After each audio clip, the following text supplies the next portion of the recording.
Hi friends, तुमचं सगळ्यांचं स्वागत आहे आपल्या एका नवीन रेसिपीमध्ये। आज मी तुम्हाला अस्सल महाराष्ट्रीयन अशा चवीचं आणि पद्धतीचं थालीपीठ दाखवणार आहे।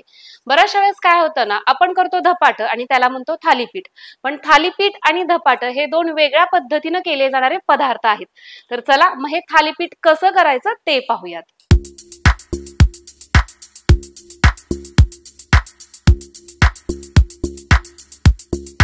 थालीपीठाचं पीठ मळण्यासाठी आपण 1 कप गव्हाचं पीठ घेत आहोत, बरोबर अर्धा कप ज्वारीचं पीठ आणि पाव कप बेसन पीठ। आपण एक मोठा कांदा चिरून घेतलेला आहे आणि कांदा कशा पद्धतीने चिरलाय हे तुम्ही बघू शकता। आपल्याला असाच पद्धतीचा थोडासा मोठा हा चिरून घ्यायचा आणि हा मोकळा करून याच्यामध्ये टाकून घेते। हळद, थोडीशी लाल चटणी। आपल्याला एक वाटण करायचे तर त्याच्यासाठी इथं मी हिरव्या मिरच्या घेतलेल्या आहेत 4, लसणाच्या पाकळ्या, अद्रकचा तुकडा, सोबतच आपण टाकत आहोत हे छोटे चमचे त्यामुळे 2 चमचे जिरं, 1 चमचा ओवा आणि थोडीशी कोथिंबीर। आता हे सगळं आपण छान असं ठेचून घ्यायचं आणि याचं वाटण तयार करून घ्यायचं। छान अशा पद्धतीनं हे वाटलं गेलेलं आहे, आता काढून घेऊ। कोथिंबीर, चवीनुसार मीठ। आता हे सगळं आपण छान असं मळून घ्यायचंय। आवश्यकतेनुसार पाण्याचा वापर करायचा आणि खूप जास्तही घट्ट नाही आणि खूप जास्तही लूज नाही अशा पद्धतीचा आपल्याला हे पीठ मळून घ्यायचंय। याच्यामध्ये आपण लाल चटणीचा आणि हिरव्या मिरचीचा दोन्हीचाही वापर केलेला आहे, त्याच्यामुळे ते समप्रमाणात ठेवायचं, बेताचं ठेवायचं।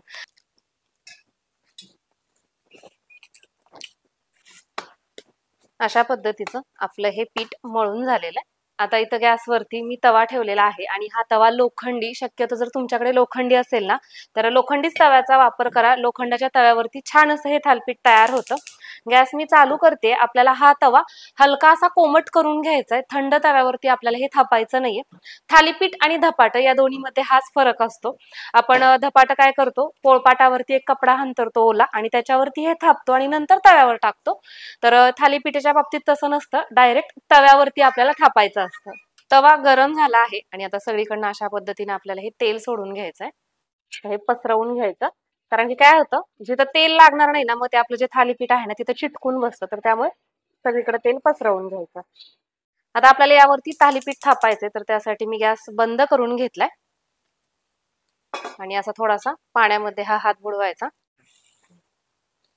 आणि थालीपीठ हे जाडच असतं, तर त्याच्यामुळे आपल्याला मोठा उंडा घ्यायचा इथे आणि हा उंडा आधी हातावरती थोडासा पसरवून घ्यायचा।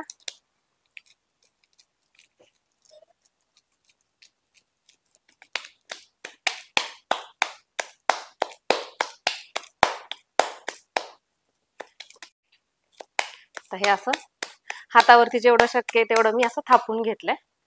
आता यावरती असं अलगद सोडून घेऊ आणि एक हात असं पकडेने धरायचं, थोडासा पाण्याचा हात घ्यायचा आणि हे असं पसरवायचं।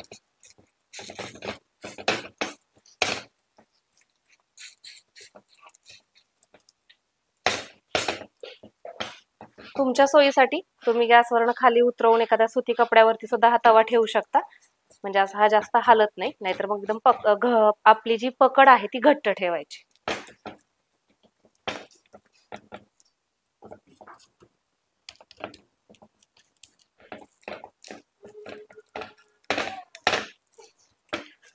आणि आता आपल्याला याला होल पाडायचे, तर याला खूप जास्त होल असतात आणि असे चिटकून चिटकून पाडले जातात, कारण की हे आकारानं जाड असतं आणि त्याच्यामुळे सगळीकडनं व्यवस्थित असं हे वाफरलं जावं याच्यासाठी अशा पद्धतीचे दाट होल याला पाडून घ्यायचे। याच्यामध्ये आपल्याला परत तेल सोडायचंय।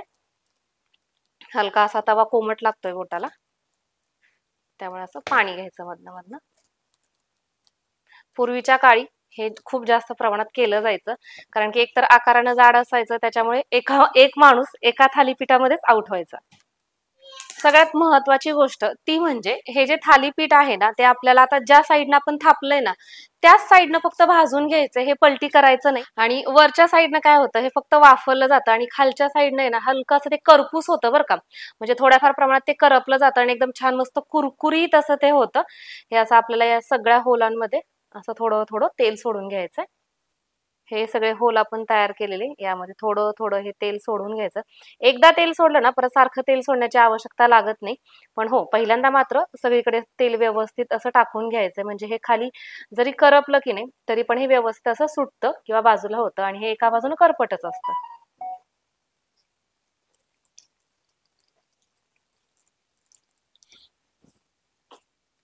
थालीपीठ भाजत असताना सुरुवातीपासून शेवटपर्यंत एकदम मंद आचेवरती हे आपल्याला भाजून घ्यायचं असतं. तेल वगैरे सगळं सोडून घेतलेलं आहे, गॅसचा फ्लेम एकदम लो ठेवलेला आहे. आता हे झाकून ठेवते, फक्त आपल्याला मध्यंतरी हे चेक करायचं.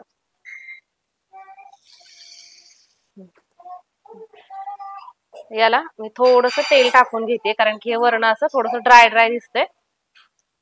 हे आणखीन वाफरलेलं नाहीये, इथे तुम्ही बघू शकता मधले जे होल आहेत ना त्याला हलकासा ब्राऊन रंग आलेला आहे, पण कडेने आणखीन ते कच्चं आहे किंवा म्हणावं तसं कडेपर्यंत ते शिजलेलं नाहीये, तर त्याच्यामुळे आपण आणखीन थोड्या वेळेला असंच झाकून ठेवणार आहोत.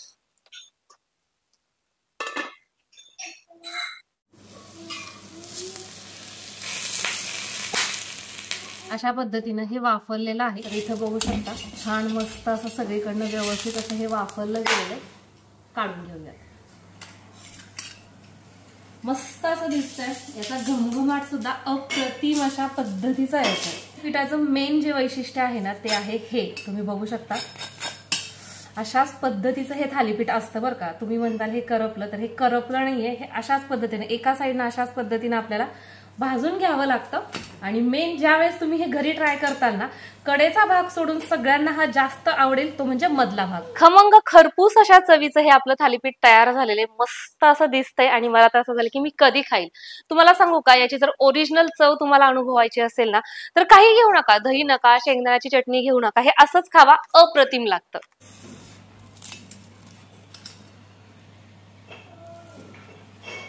कांदा व्यवस्थित असा वाफरला गेलेला आहे.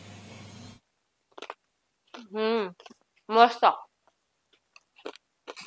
खरं सांगायचं तर तोंडातला घास संपायच्या अगोदर आपण लगेच हातात दुसरा घास घेतो, याच्यावरून समजा हे कसं लागतं.